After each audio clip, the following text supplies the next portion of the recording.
यहाँ पर लोकसभा के चौथे चरण के लिए चुनावी शोर थम गया है और चौथे चरण में एमपी की 8 सीटों पर मतदान होगा। आपको बता दें कि 13 मई को 74 उम्मीदवारों के भाग्य का फैसला होना है, जिनमें देवास, उज्जैन, मंदसौर, रतलाम में मतदान होगा। आपको बता दें कि धार, इंदौर, खरगोन और खंडवा में भी मतदान होगा चौथे और अंतिम चरण में। आपको बता दें कि इस आखिरी चरण में 1,63,70,654 मतदाता अपने मत का प्रयोग करेंगे। आखिरी चरण के लिए बीजेपी और कांग्रेस ने पूरी ताकत झोंक दी है। बीजेपी और कांग्रेस प्रत्याशियों ने ताबड़तोड़ दौरे किए।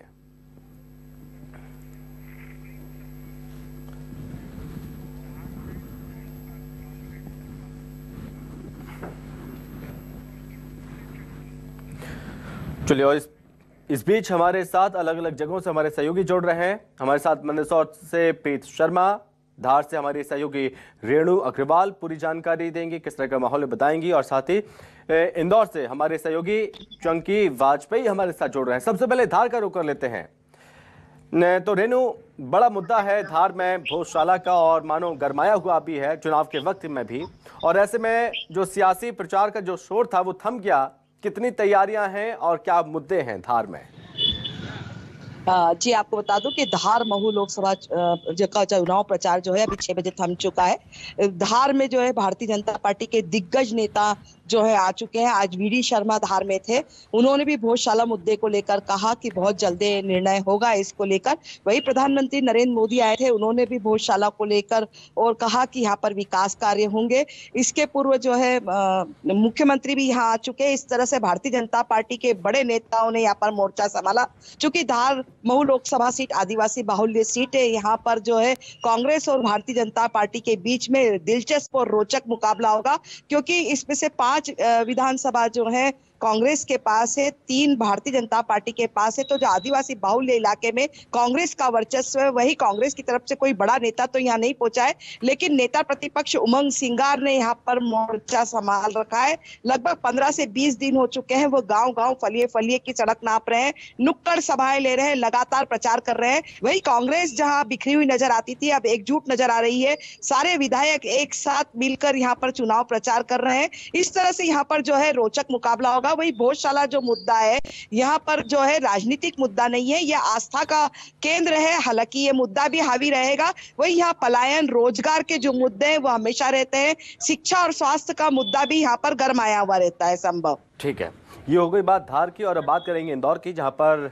माना जा रहा है कि जो पहले टक्कर दे रही थी कांग्रेस पार्टी, टक्कर में कोई नहीं है शंकर लालवानी के सामने इंदौर में, लेकिन अभी भी कई प्रत्याशी ऐसे हैं। लेकिन इस बीच यहाँ पर कांग्रेस पूरा जोर लगा रही है, नोटा को लेकर कैंपेन चला रही है कांग्रेस पार्टी। लेकिन इस बीच इंदौर में लौटूंगा, लेकिन मंदसौर के माहौल को भी समझने की कोशिश करेंगे। मंदसौर में सहयोगी प्रीत हमारे साथ जुड़ रहे हैं। प्रीत, मंदसौर में सबसे बड़ा मुद्दा किसानों का मुद्दा रहता है, और भी कई ऐसे मुद्दे रहते हैं। चुनावी प्रचार का जो शोर है वो थम चुका है। किस तरह का माहौल इस वक्त देखने को मिल रहा है मंदसौर में? बिल्कुल, देखिए, इस चुनावी प्रचार जो है वो शाम को 5 बजे से थम चुका है, और अब जो बिछात है वो पूरी बिछात जो है वो बिछ चुकी है। 13 मई को मतदान होना है।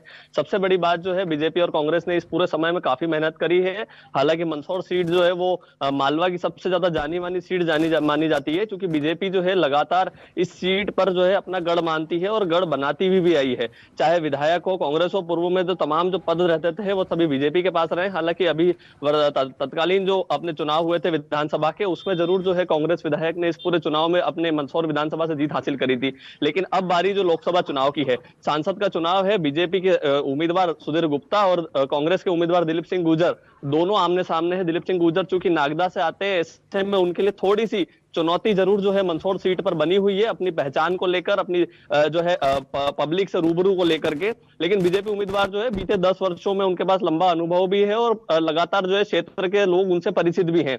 अभी वर्तमान में जो है इस चुनाव में बीजेपी के लगभग माफ कीजिएगा करीब जो है 18 लाख से अधिक मतदाता जो है वो अपने मतों का उपयोग करेंगे, और 2151 पोलिंग बूथ पर ये सारी जो है मतदान की व्यवस्था की गई है। करीब 17 चेक पोस्ट अभी जिले में बनाई गई है, और इसमें इसके साथ ही करीब 6 कंपनी जो है सेंट्रल रिजर्व पुलिस फोर्स की बुलवाई गई है। साथ ही स्टेट पुलिस भी जो है इस पूरी व्यवस्था को बनाने में लगी हुई है। कई जगहों पर मतदान का दल जो है वो रवाना भी हो चुका है।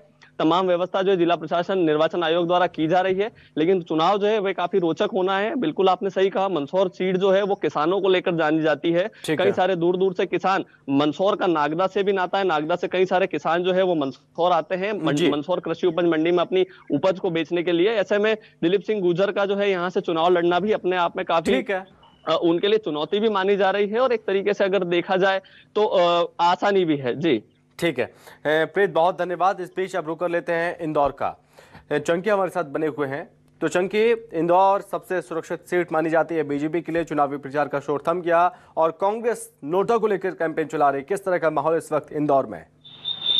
अगर इंदौर की बात करें तो इंदौर पहले से ही काफी माहौल बना रहा है, क्योंकि यहाँ पर लोकसभा के कांग्रेस के प्रत्याशी अक्षय कांति बम से वो अचानक से जो है बीजेपी का दामन थाम लेते, उसी के बाद से जो है एक तरफा माहौल बन जाता है। लेकिन उसके बावजूद भी जो है कि अभी भी फिलहाल पूरा चुनावी माहौल था। शाम 5 बजे तक यहाँ पर मुख्यमंत्री डॉक्टर मोहन यादव द्वारा भाजपा के जो लोकसभा प्रत्याशी है शंकर ललवानी, उनके पक्ष में जो है कि व्यापारिक क्षेत्र में चुनावी प्रचार किया गया। लोगों को मतदान करने की अपील की गई। कई तरह की उन्होंने बातें भी रखी। तो वहीं दूसरी ओर अगर बात की जाए, जो 14 निर्दलीय प्रत्याशी हैं, उन्होंने भी शहर के विभिन्न क्षेत्रों में, ग्रामीण क्षेत्र हो या शहरी क्षेत्र हो, वहाँ पर खूब जोर तरीके से जो है कि प्रचार प्रसार किया। लेकिन अगर बात की जाए शंकर ललवानी की, तो वह पूरी तरह से चुनावी प्रचार में गोलमोल नजर आए, क्योंकि पूरी तरह से वो जीत को आश्वस्त थे। और इसी के साथ अगर बात की जाए इंदौर में मतदान की, तो मतदान को लेकर अब जागरूकता अभियान ही केवल करती हुई भाजपा नजर आई, क्योंकि नोटा के लेकर इतना माहौल कांग्रेस ने बना रखा था कि नोटा को ही वोट देना। लेकिन नोटा को भी जो है कि भाजपा ने दबा दिया और पूरी तरह से मतदान को लेकर ही अपील करते हुए सामाजिक संगठनों का हो या जिला प्रशासन हो, सभी जगह पर मतदान करने की अपील ही नजर आई। 13 तारीख को यहाँ पर मतदान किया जाएगा। इसको लेकर जिला प्रशासन के साथ निर्वाचन आयोग ने तमाम तरह की जो तैयारियां शुरू की है। नेहरू स्टेडियम में तमाम जो सुरक्षा व्यवस्था कायम की गई है। तो वहीं जो आसपास के जिलों में यहीं से जो है कि मतपेटियां वितरण की जाएगी। सुबह 6 बजे से 12 तारीख को जो यहाँ से मतदान की जो पेटियां सुरक्षा के साथ तमाम वाहनों से यहाँ से आवंटित की जाएगी। ठीक है चंकी, बहुत धन्यवाद आपका तमाम जानकारी के लिए। तो आपको बता दें कि 8 सीटों पर चौथे और अंतिम चरण में मतदान होगा 13 मई को। तैयारियां पूरी कर ली गई हैं तमाम दलों के द्वारा भी। और अब जो चुनावी प्रचार का शोर है वो शाम 6 बजे थम चुका है। अब कोशिश है लगातार ज़्यादा से ज़्यादा लोगों तक, उनके दरवाजे तक पहुंचा जाए, उनसे वोट की अपील की जाए।